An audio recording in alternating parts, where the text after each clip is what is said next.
If you're like me and don't want to get deeply involved in the charitable giving activities and responsibilities and fiduciary relationships that are involved, a big help is what's called the donor advisory funds or donor advised funds. And at the end of this module, you'll be able to describe donor advised funds and their tax benefits for private operating foundations, list the major disadvantages of using them, and discuss the low overheads incurred by using donor advised funds, which eliminates a lot of the costs associated with having to have CPAs or enrolled agents, which make up a big part of the overhead. First of all, what is a donor advised fund? Well, it was started in 1985 with the tax court ruling, and it's the only thing significant that we cover in this course where the tax court, or actually courts, got involved. It became the most popular vehicle for charitable gifting today, and each year since 1985 grows tremendously because it does a good job of taking away work from the client as well as from the financial planner. It allows the donor to advise what funds they want to use and where to put the money, which is nice if they want to donate it to Red Cross, but to have the Red Cross spend the money, say, in southern Mississippi. The advisory fund takes care of it, and you don't lose the charitable deduction because you choose where it was to go.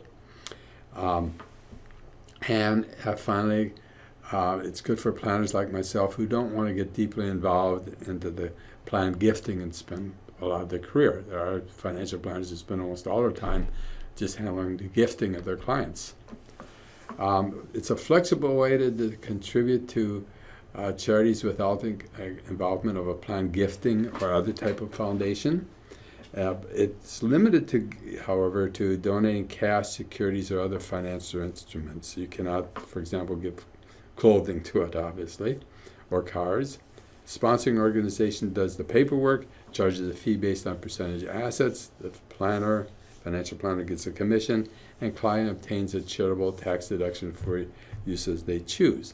And so a lot of flexibility for the client to figure out what they want to support as far as activities such as helping the poor, or maybe helping charities or an environmental group or education, whatever, and donor advisor takes care of it for them.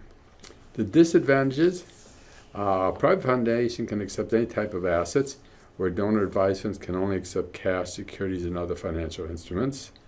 The donor can only advise where funds are to be spent. Now, again, you're giving the advice, but they do follow the advice. That's how they become successful. Donor advised funds are limited to IRS qualified charities, and that's a limitation where other foundations don't have to worry about the IRS rules as much. You are subject to it when you're using donor advised funds, and that's because it came from the tax court. And they have to have a limited life, which is unlike most foundations which go on for infinity. Advantage of the funds over foundations: in other words, why I should give to advisor funds rather than doing my own donations through a private foundation. Donor advised funds don't pay the excise tax on net investment earnings, nor do they have a required 5% spending per year. So I get rid of a lot of administration, and I get rid of the taxes.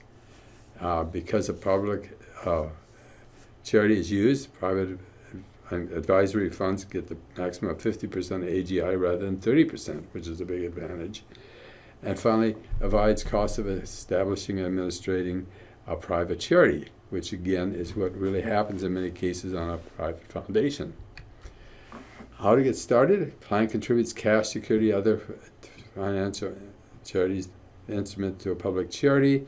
The charity creates a separate account for the donor, who recommends distribution to other charities, and the sponsoring charity has a final say on distributions and ensures the funds go only to charitable purposes. So they take on the responsibility for you and carrying out your wishes. Appreciated assets obtain fair market value for tax deductibility, and client avoids the capital gains tax, which is significant for many people. By donating appreciated assets to a donor advised fund, they obtain the tax advantages without the paperwork of transferring non-cash assets to several organizations. And quite honestly, the advisor fund fees are very nominal because people usually deal in large numbers.